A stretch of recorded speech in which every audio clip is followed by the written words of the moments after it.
In the lush, green kingdom of Agbo, peace and prosperity flourished under the wise and compassionate rule of King Udoji and Queen Olanma.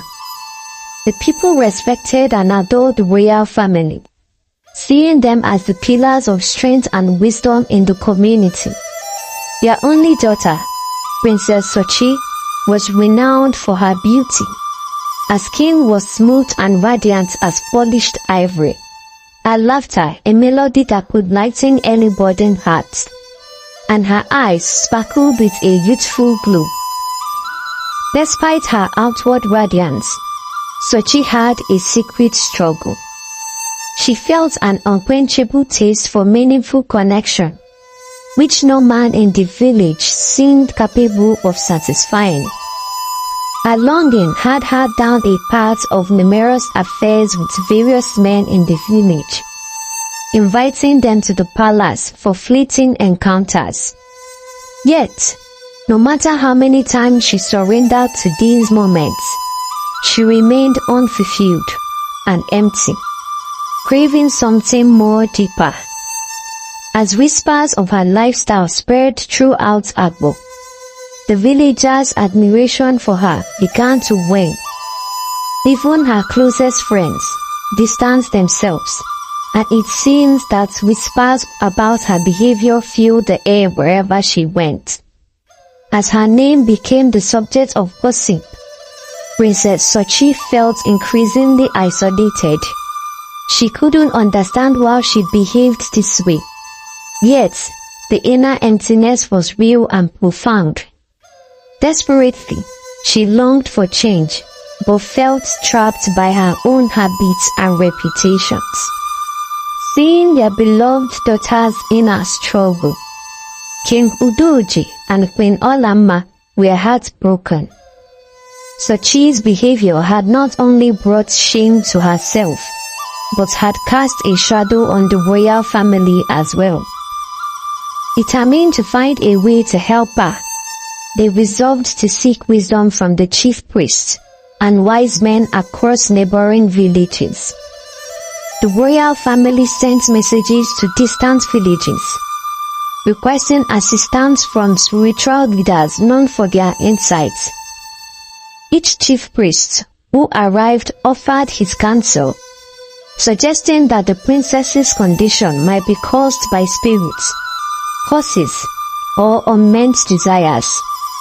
Some recommended various remedies, cleansing rituals, offerings, and even sacrifices. Yet, none of these interventions brought the lasting peace Sochi yearned for. For Sochi, each attempt at a cure was another reminder of her shame and isolation. As her parents grew increasingly distressed, Sochi's self-worth dwindled. She felt like an outsider in her own home. Her once glowing spirit dimmed under the weight of judgment and despair. One day, a merchant named Nduka arrived in Agbo. He was a young man from a distant village, known for his honesty, kindness, and exceptional good looks. Nduka had come to Agbo to trade farm produce, seeking to expand his business in the prosperous kingdom. Unlike many young men in his village, Nduka was grounded, driven, and unaffected by rumors or gossip. In the marketplace, he happened to catch a glimpse of Sochi. Her graceful presence immediately captivated him. Curious and drawn to her beauty, Nduka offered her a polite greeting. He knew nothing of her reputation, so he treated her with the utmost respect and kindness. For the first time in a long while, Sochi felt seen, not for her faults but for who she truly was. Their brief exchange left a lasting impression on both. Nduka found himself thinking of her often, and Sochi, who had become used to men seeking her only for momentary pleasure, felt an unfamiliar flutter of excitement at the thought of his gentle smile and attentive eyes. Nduka's sincerity stirred something within her that she hadn't felt before, a spark of hope and the beginning of self-respect. Over the next few weeks, Nduka returned to Agbo frequently for treat, and each time he would encounter Sochi, whether by chance or by her silent longing. With every conversation, their bond deepened. Nduka admired Sochi's intelligence, her wit, and her kind heart, qualities often hidden behind the rumors that followed her. As he got to know her, Sochi felt herself beginning to change. She found herself growing less interested in other men, her once overwhelming desires fading into the background. Gradually, Sochi realized she was falling in love with Nduka. This love was unlike anything she had experienced before.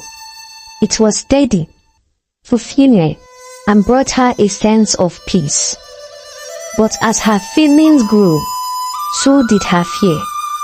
She was haunted by the thought that Nduka might one day learn of her past and abandon her. For weeks, she wrestled with whether or not to tell him the truth about her past, afraid of shattering the relationship she had with him.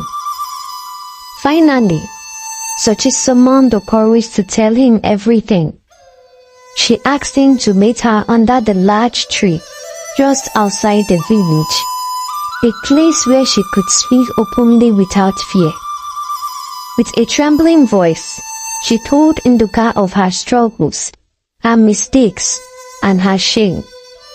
Nduka listened intensely, his expression unreadable.